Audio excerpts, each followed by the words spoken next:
On a eu des chiffres de l'emploi en France avec encore des créations massives au dernier trimestre. On ne résout absolument pas le problème. Alors qu'est-ce qu'on peut faire ? D'abord, ce sujet, il est central. Il est central parce que vous vous mettez à la place d'un chef d'entreprise qui a des commandes et qui n'arrive pas à les servir parce qu'il y a une pénurie de compétences. Et puis, il est central aussi pour nos sociétés, la société française notamment, où finalement, il y a un manque à gagner énorme, à la fois en termes de croissance et aussi en termes de recettes publiques. Donc le sujet, finalement, quand on regarde cette étude, qui est intéressante, parce que finalement, elle est globale. Elle n'est pas focalisée sur la France, elle n'est pas focalisée sur l'Europe, elle est focalisée sur le monde. Et justement, vous dites qu'il va manquer 25 millions de talents aux États-Unis d'ici 2030. Et alors, pour l'Europe, c'est 35 millions de travailleurs d'ici 2050. Si on va les trouver comment, ces talents ? Alors, l'intérêt, c'est que finalement, il y a un certain nombre de solutions ou de préconisations dans cette étude.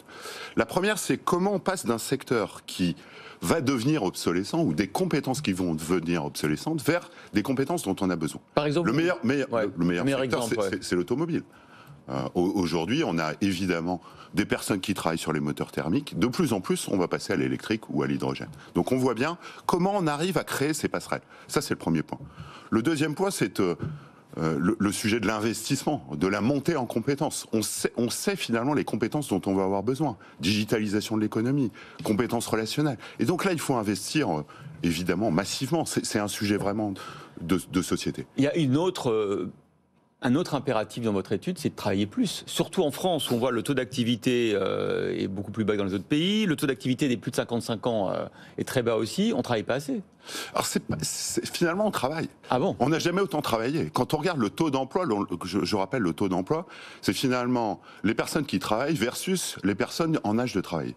Ce taux de 73% en France, il n'a jamais été aussi élevé depuis 50 ans. Mais il est plus bas que dans les autres pays. Tout à fait. Et ce qui est une bonne nouvelle pour le pays France, finalement, parce que ça veut dire qu'on a un vivier de ressources. Ouais. On a plusieurs viviers pour moi. On a 4 viviers. On a d'abord les jeunes, qui sont ni en emploi ni en solution. On évalue à 1,5 million aujourd'hui. On a les seniors, où on n'est pas bon, notamment vis-à-vis des autres pays européens. On a les femmes, qui ont un taux d'activité qui est plus faible que les hommes. Et puis, il y a un vrai sujet. C'est aussi les personnes en situation de handicap. Taux de chômage des personnes en situation de handicap 2 fois supérieur à la population générale. Donc la bonne nouvelle, c'est que notamment en France, on a ce vivier, en tout cas on a un potentiel de ressources. François Moreau, j'entends ce que vous dites, mais moi ça fait 10 ans que je suis les RH et franchement ça fait 10 ans que j'entends ça. Ça fait 10 ans que j'entends il faut former les gens, il faut investir, il faut monter en compétences. Et ce que je vois, c'est que dans la réalité, on répond toujours pas aux candidats et en réalité on ne change pas la manière d'approcher le recrutement. Donc une fois qu'on a dit tout ça, qu'est-ce qu'on fait ? Alors, très très concrètement, d'abord, je vous trouve un peu pessimiste. C'est-à-dire que quand on regarde finalement le taux de chômage en France, il a sensiblement baissé, comme je le disais à l'instant. Mais ça, je suis bien d'accord. Mais le problème, c'est qu'on n'arrive toujours pas à recruter les talents qu'on veut. Il ne se passe rien, il ne se passe rien. Je pense qu'il y a un certain nombre d'initiatives intéressantes. On en mentionne 3 et je trouve que, d'abord, vis-à-vis des personnes en situation de handicap, je pense qu'il y a une prise de conscience.